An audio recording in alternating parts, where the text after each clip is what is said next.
Hello friends, welcome back to my YouTube channel. First of all, I would like to thank you for all the support and everyone who came by and subscribed to my YouTube channel.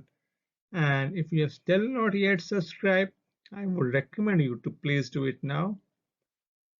I will be posting more videos soon, so don't forget to hit the bell icon as well for all the latest updates. So today I will be covering the important topic of quality, that is the difference between the defect and defective.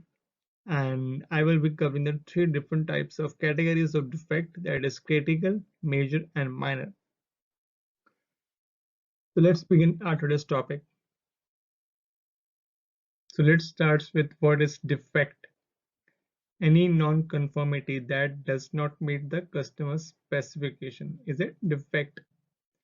A product may have many defects, but a product is not defective unless the defect prevents the product from functioning. This is important.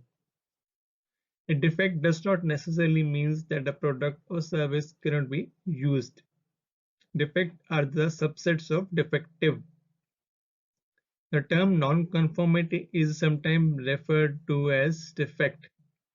The maximum number of defects that is allowed is based on the AQL level, which has to be set by the customer prior to inspection. Now, what is defective? Any product or service with one or more defect is a defective. If product is not usable, it is considered defective. A defective is an item or service that is considered completely unacceptable for use. The term non-conforming is sometimes referred to signify a defective. So let's look at what are different types of defect we have. Basically, if you look at defects are basically classified into three main categories: minor, major and critical. So they are basically categorized into three based on your AQL level and the risk associated with it. A defective item may contain one or more defects. However, all the items with defects are not defective. Further categorizing the minor, major and the critical defect. So minor defect is one in which it does not affect the fit, form and functionality. It is very unlikely to occur. We have acceptable quality limit value of around 2.5%.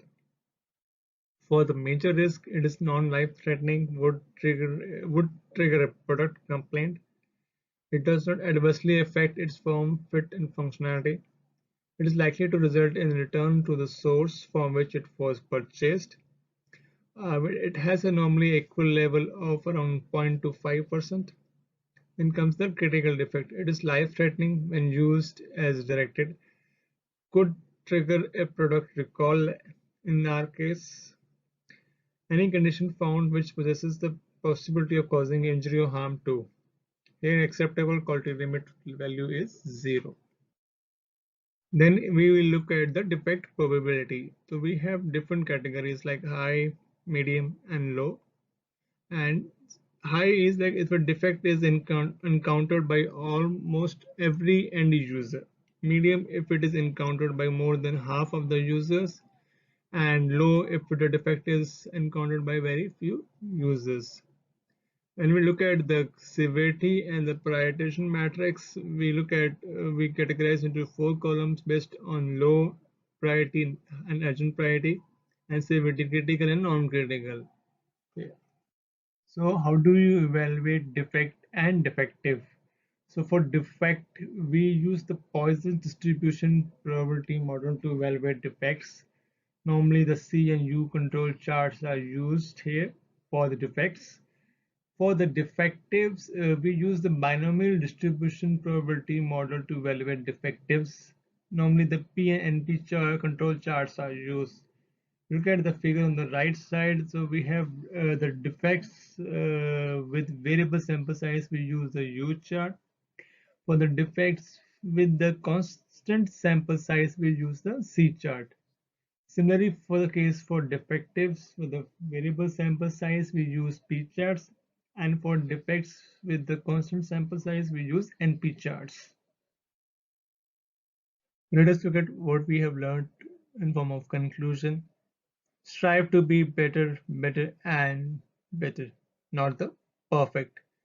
Prevention is always better than cure, but until we reach a stage of perfection in our product development team, tools, and processes, we should consider how we can manage defects. Here are but some of the methodologies already in use and being developed to minimize the defects in the end product. That is design for manufacturing, often known as DFM, design for yield, design for test, and the robust design.